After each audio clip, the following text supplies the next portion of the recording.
KTO Radio présente À haute voix, la lecture intégrale des œuvres spirituelles majeures. Aujourd'hui, Charles de Foucault de René Bazin.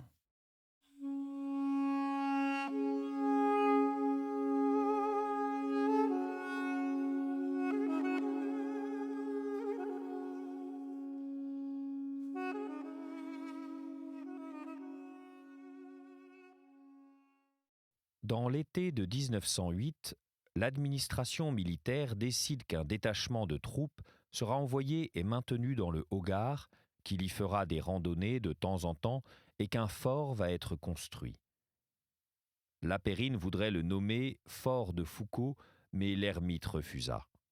Ce sera donc le fort Motylinski, à 50 km de Tamanrasset.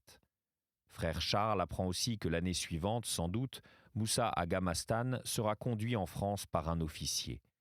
Il se demande et demande au père Guérin s'il ne serait pas bon que d'autres Touaregs puissent ainsi voyager chez nous, prendre quelque idée d'un monde si différent du leur, vivre avec quelques familles françaises une 8aine de jours, afin de rapporter cette conviction du moins que nous ne sommes pas des païens et des sauvages, ce sont les noms qui servaient au Hogar à désigner les Français et d'une manière générale les Européens. Autre nouvelle, l'aménocale du Hogar fait élever à Tamanrasset une maison importante, en briques cuites au soleil et en boue séchée bien entendu, plusieurs de ses proches parents l'imitent. Lapérine est dans le pays, il voit Moussa, il se réjouit des essais de colonisation, il est heureux surtout de retrouver en belle santé son ami le père de Foucault qu'il avait cru perdre. Le 22 juillet 1908, il donne cette bonne nouvelle au père Guérin. Mon révérend père, je vous écris 4 lignes de Tamanrasset où je suis avec de Foucault depuis le 16 juillet.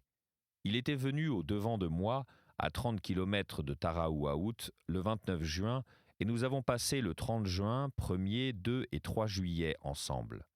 Il se porte fort bien, et est resplendissant de santé et de gaieté. Le 29 juin, il est arrivé à mon camp en galopant comme un sous-lieutenant à la tête d'un groupe de cavaliers touaregs. Il est plus populaire que jamais parmi eux et les apprécie de plus en plus. Je le quitte ce soir pour rentrer à Insala par le chemin des écoliers. De Foucault compte aller vous voir en novembre. Je le laisse ici en train de mettre la dernière main à l'énorme travail tamatchek qu'il a entrepris. Ce travail sera excessivement complet. Je vous prie, mon révérend père, d'agréer l'expression de mes respectueux hommages et de mon plus cordial souvenir. Henri Lapérine.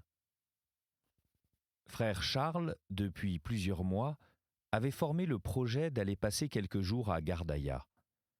N'irait-il pas plus loin, jusqu'à Alger? Pourquoi pas jusqu'en Bourgogne? C'était l'un des sujets de conversation épistolaire entre lui et Madame de Blic.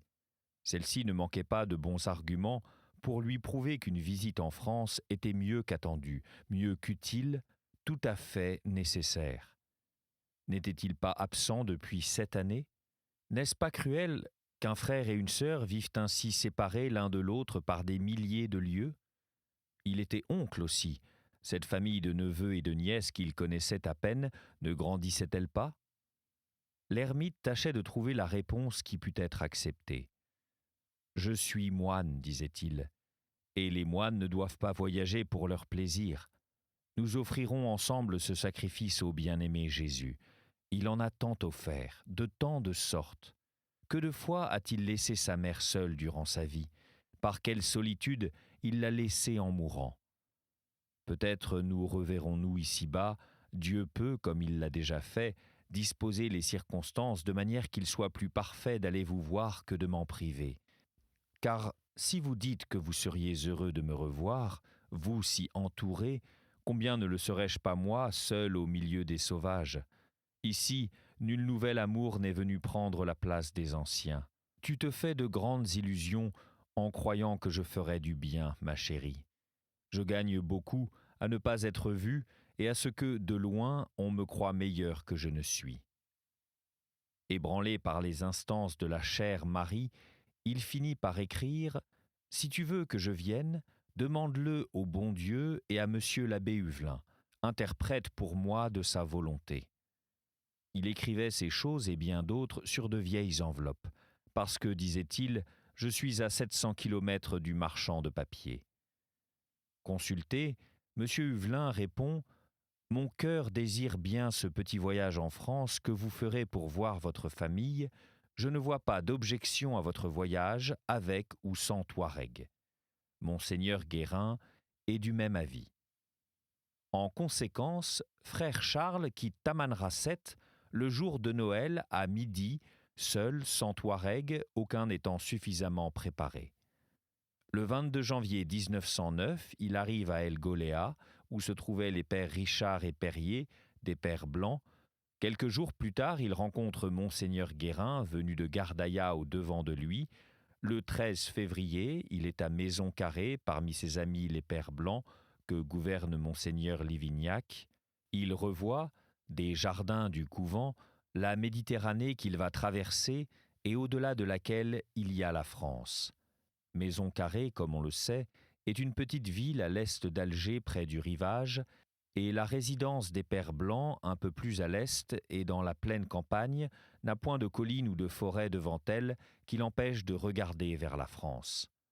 Le jardin, d'orangers et de citronniers, descend vers des champs de maraîchers que continuent les dunes vêtues de caroubiers et de joncs, d'asphodèles et d'œillets. Les monts de Kabylie, violets, barrent l'horizon du côté de l'Orient. À l'Occident, Alger, pareil à une carrière à vif de marbre rose et blanc, lève au-dessus de la mer le cap de son quartier arabe. Dans cette maison religieuse, des hommes jeunes, sous la direction de quelques missionnaires revenus du centre de l'Afrique, se préparent à conquérir au Christ, à la civilisation ici-bas, à l'éternité dans la suite, les Noirs des pays qui enveloppent le Tchad, le Victoria Nyanza et d'autres peuples où le nombre des chrétiens s'accroît rapidement. Ils attendent que la liberté soit donnée au maître du monde de faire connaître aux musulmans son incarnation, sa passion et sa loi. Lieu de prière, de travail et de paix, frère Charles l'aimait et souhaitait que la maison fût toujours pleine d'ouvriers et d'ouvriers spéciaux pour les terres musulmanes. On m'a raconté que pendant ce séjour à Maison-Carrée, il se trouvait dans la cellule d'un des pères, un de ses amis, et causait avec lui lorsque la cloche sonna. « Excusez-moi de vous laisser seul, dit le père. » L'autre, sans réfléchir, répondit « Oh, je ne suis jamais seul. » Puis, en ayant trop dit, il baissa la tête. Bien qu'il aimât cette grande maison fraternelle, il ne s'y attarda point, et de même il ne fit que passer en France. La moindre tournée saharienne lui avait pris 10 fois plus de temps qu'il n'en voulait donner à sa joie humaine. Il fallait reprendre au plus vite l'œuvre divine. Le 17 février, il abordait à Marseille, passager de pont bien entendu. L'itinéraire en France comprend Paris, Nancy, Notre-Dame-des-Neiges, Toulon, Grasse, où se trouvait la sœur du père de Foucault. Enfin, 20 jours après avoir quitté l'Afrique, frère Charles y rentrera, ayant juste donné à sa visite la durée suffisante pour qu'on ne pût le convaincre de cruauté. Pour 3 semaines, il a donc changé d'habitude, de costume, de paysage, d'idiome dans l'habituelle conversation. Je le laisse voyager, et je profite de l'absence pour citer quelques-uns de ses proverbes touaregs qu'il recueillait et quelques-unes de ses poésies qu'il se faisait réciter à l'entrée des tentes des nomades.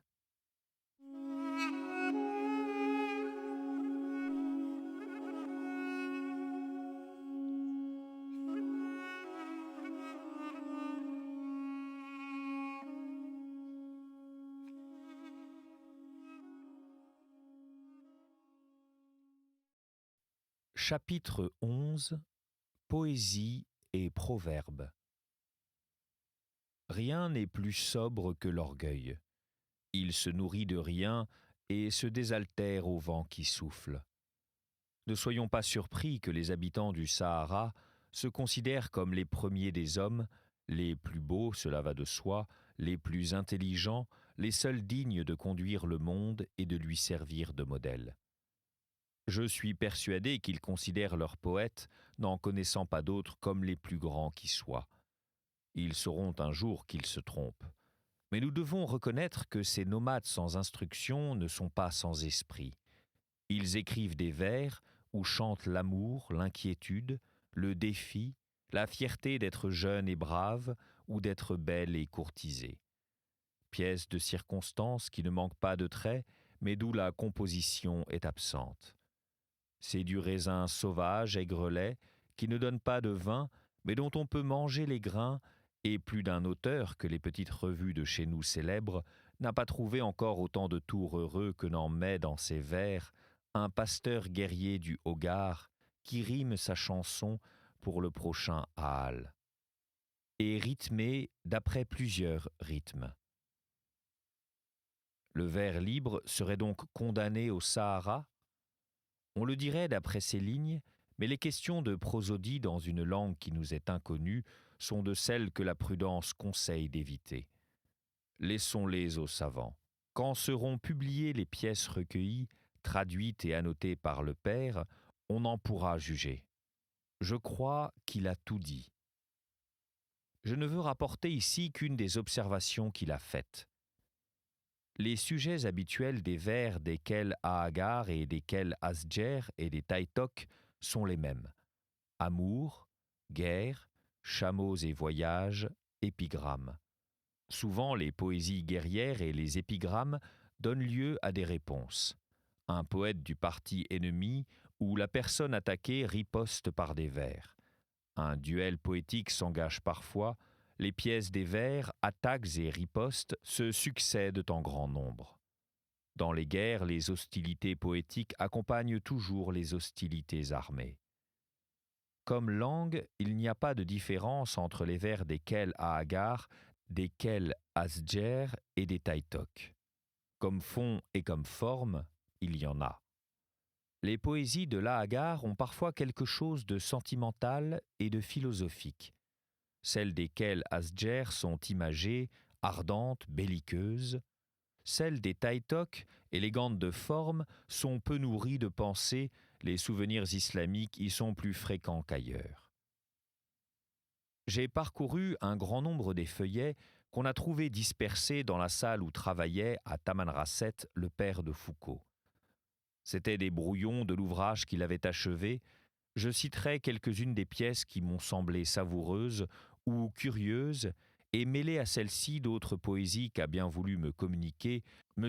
Henri Basset, Redzou heureux de Moussa à Gamastan, date 1894. Moussa, fils d'Amastan, fait route au milieu des élévations sablonneuses. Nous le suivons pendant qu'il presse du pied son méhari à liste, qui a une haute bosse et qu'on ne sangle qu'avec de la mousseline blanche. Sur son flanc est appuyé le fusil. Moussa lui a donné pour compagnon un grand nombre de chevaux. Vous n'avez plus d'honneur, ô mauvais Imrad. Vous avez rejeté et laissé aller seul Moussa dans l'Annette, pays des violons, recruté des compagnons. Point d'homme parmi vous dans lequel s'éveille le sentiment de l'honneur. Regardez, tout le monde suit Moussa, jusqu'au boiteux et au manchot, excepté vous. Akamadou le boiteux, son chameau à balzane, chemine côte à côte de celui de Moussa. Kaimi le manchot, avec sa trousse, marche serré aux côtés de Moussa et des siens. C'est au puits d'In Belren que nous avons laissé nos femmes, dont les tempes et le bord des joues sont bleuis par l'indigo. Béki, l'amour que j'ai pour toi, à qui le cacherai-je? Car il n'est pas dans la main où il suffirait de le frapper pour le faire tomber. C'est dans le cœur même qu'il est, là où il est solide. Écou, sa peau à la douceur du pain, de sucre qu'aiment tous les jeunes gens, elle est comme un faon d'antilope descendant l'oued Tigui, qui va de gommier en gommier, broutant les feuilles pendant les nuits d'été. Combat contre les Iou les Médènes. Date 1895. J'envoie à toutes les femmes qui prennent part aux réunions galantes un arrêt, à celles de ce pays-ci et jusqu'aux femmes arabes. Partout où se tiendront près de vous ceux qui se sont cachés durant ce combat, répandez sur ces lâches vos malédictions. Nous les avons vus ce jour-là, au matin, lorsque vinrent à nous les Ioul et Médènes, nous attaquant de front. Ils s'est donné alors une fête avec la poudre et les balles, et les javelots lancés en tel nombre qu'ils formaient comme une tente au-dessus de la tête des combattants. Quand les ennemis s'enfuient, je mis la main à l'épée.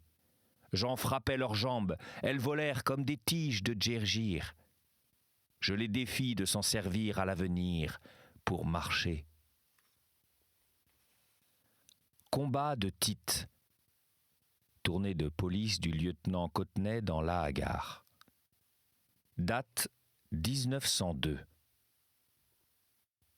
Je vous le dis, femmes qui avez de la raison, et vous toutes qui vous mettez du bleu entre la bouche et les narines.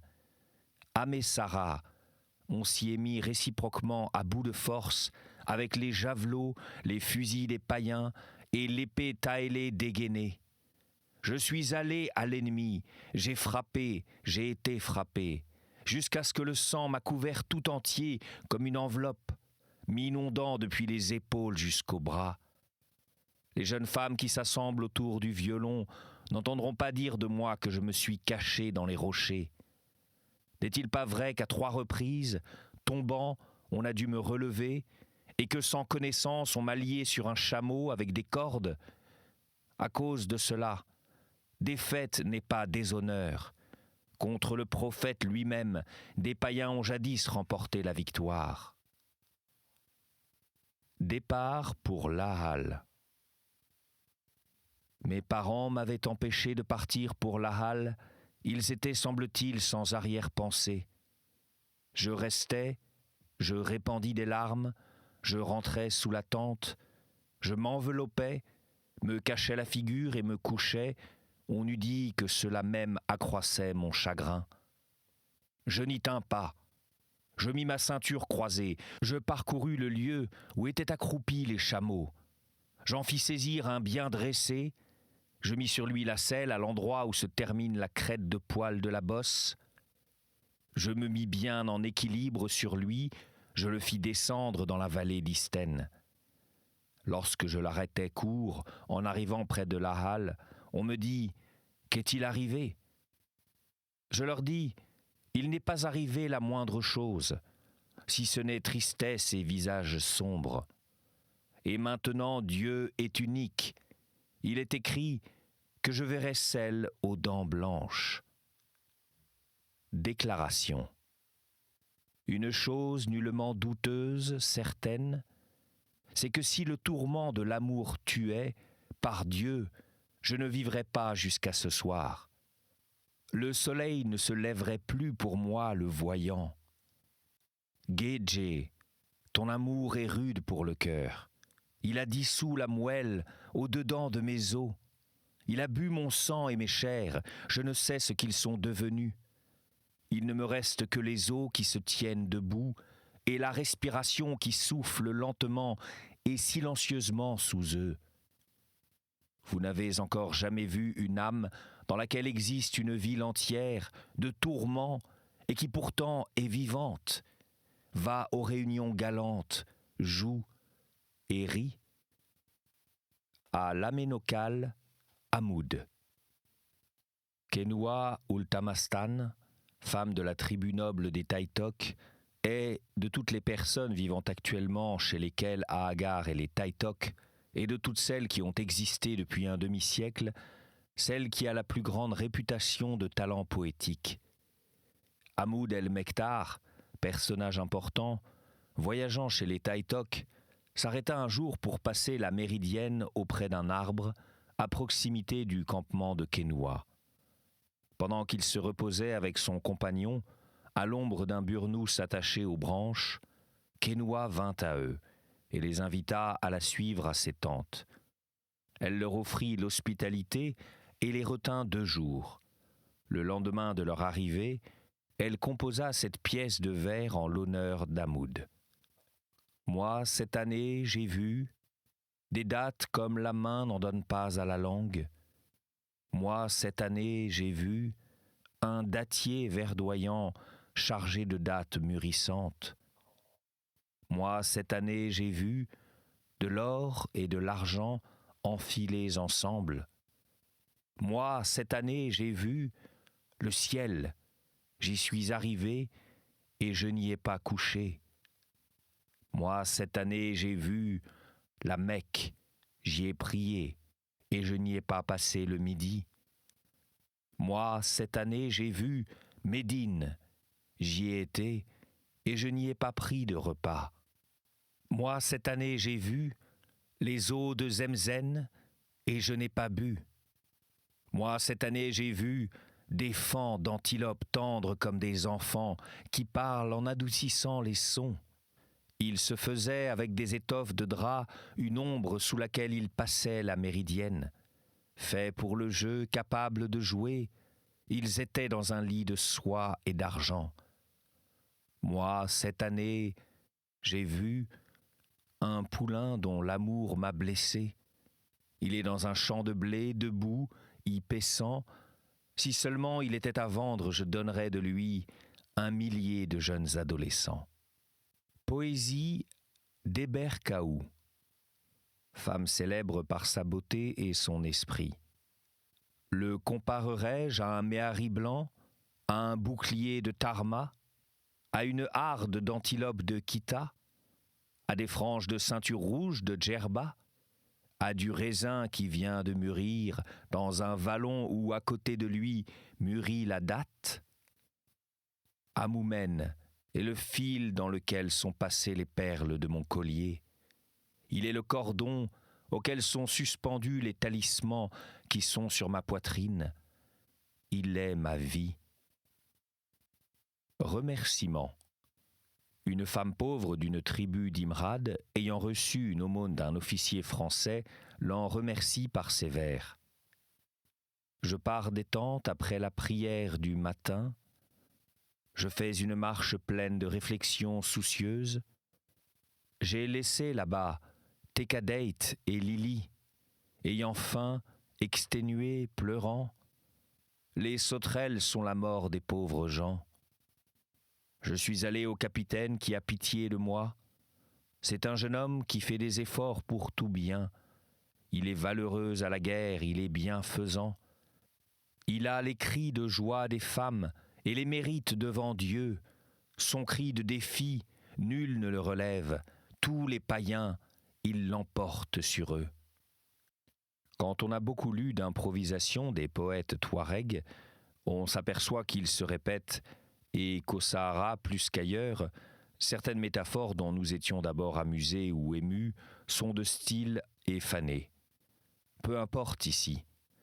J'ai voulu simplement ajouter quelques traits à l'image que nous pouvons nous faire de ce peuple au milieu duquel le père de Foucault a vécu les dernières années de sa vie, auquel il s'est tant dévoué, dont il a passé tant d'heures à étudier les traditions, les coutumes, le vocabulaire, la langue et la poésie. Et dans cette même intention, je choisirai parmi ceux qu'il a recueillis des proverbes touaregs. L'on y voit mieux encore l'esprit vif de ces gens de Lahagar et leur bon sens, où devait tenir comme en sa source tout l'espoir humain qu'avait Charles de Foucault. Proverbe touareg. Éloignez vos tentes, rapprochez vos cœurs. Quand tu vois la lune entourée d'un halo, c'est qu'un roi voyage à sa clarté. Crains le noble si tu le rapetisses, crains l'homme de rien si tu l'honores. Celui qui boit dans une cruche n'est pas guide.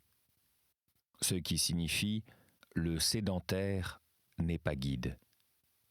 Si longue que soit une nuit d'hiver, le soleil la suit. La vipère prend la couleur des pays qu'elle habite. Rire de terre cuite. La main que tu ne peux pas couper, baise-la. Celui qui t'aime, fût-il un chien, tu l'aimeras aussi. Mieux vaut passer la nuit avec la colère qu'avec le repentir. Les raisonnements sont l'entrave du lâche. Une seule main, si elle n'a pas sa sœur, quoi qu'elle fasse, n'ouvrira pas un double nœud. Lorsqu'un noble étend pour te servir de tapis le morceau d'étoffe qu'il porte comme vêtement, ne t'assieds pas en plein milieu. Le déshonneur, l'enfer même l'a en horreur. Entre vivants, on est de revue. Celui qui se met une corde au cou, Dieu lui donnera quelqu'un qui la tirera. Au pays natal, la naissance, en pays étranger, les habits. La paume de la main n'éclipse pas le soleil. Le coléoptère aux yeux de sa mère est une gazelle.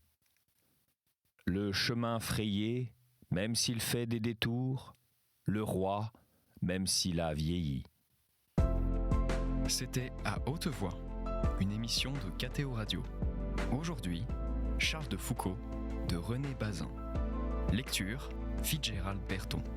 Captation et réalisation, Aymeric Plouinec et Thibaut Dagalier. Une émission disponible en podcast sur ktoradio.com et sur l'application KTO Radio.